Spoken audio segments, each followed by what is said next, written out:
ദൈവത്തിന് സ്തുതി. പ്രഭാതകിരണത്തിലേക്ക് സ്നേഹവന്ദനം.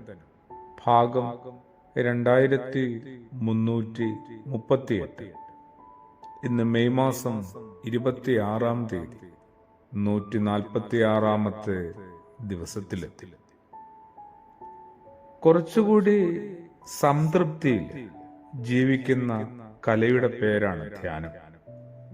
അവനവനോട് തന്നെ തൃപ്തിയിലെത്താനായിട്ട് സാധിക്കും. യേശുവിന്റെ മനോഹരമായ ഒരു മൊഴിയുണ്ട്. വിശുദ്ധനായ യോഹന്നാൻ ശ്ലീഹായുടെ സുവിശേഷം 16-ാം അധ്യായത്തിൽ. അതിങ്ങനെയാണ്: അന്ന് നിങ്ങൾ എന്നോടൊന്നും ചോദിക്കുകയില്ല. യേശുവിനോട് എന്തെങ്കിലും ചോദിക്കുന്നത് തെറ്റൊന്നുമല്ല, അതൊരു കുറവോ കുഴപ്പമോ അല്ല. എന്നാലും പ്രാർത്ഥനകളിൽ ഒരാൾക്ക് എത്തിച്ചേരാവുന്ന ഏറ്റവും പരമോന്നതമായ അവസ്ഥയാണ് ഇത്. എന്ത്?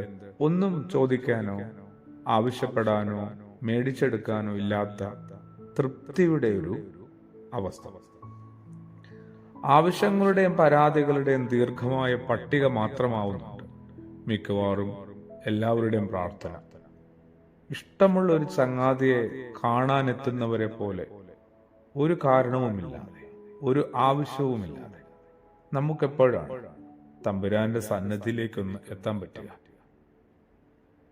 ഒരു കാരണവുമില്ലാതെ നിന്നെ തിരയാനായി ആരെങ്കിലും ഉണ്ടോ എന്ന് യോബിന്റെ പുസ്തകത്തിൽ സാത്താൻ ദൈവത്തെ വെല്ലുവിളിക്കുന്നുണ്ട്.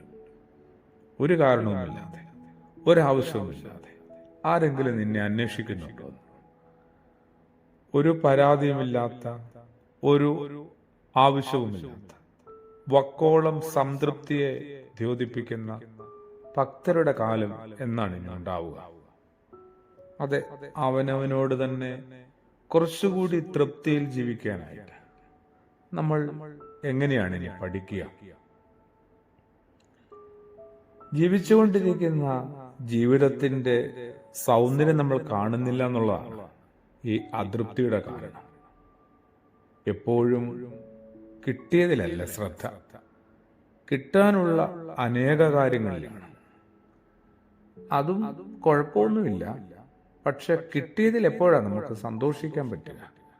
കൈവെള്ളയിലുള്ള പൊന്നാണയത്തിന്റെ ഭംഗി എപ്പോഴാണ് നമ്മളൊന്ന് മനസ്സ് തുറന്ന് ആസ്വദിക്കുക?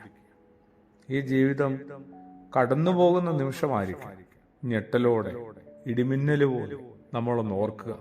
എന്ത്? ഈ ജീവിതത്തെ കാര്യമായി ശാന്തതയോടെ സമാധാനത്തോടെ ഞാൻ നോക്കിയിട്ട് പോലുമില്ല.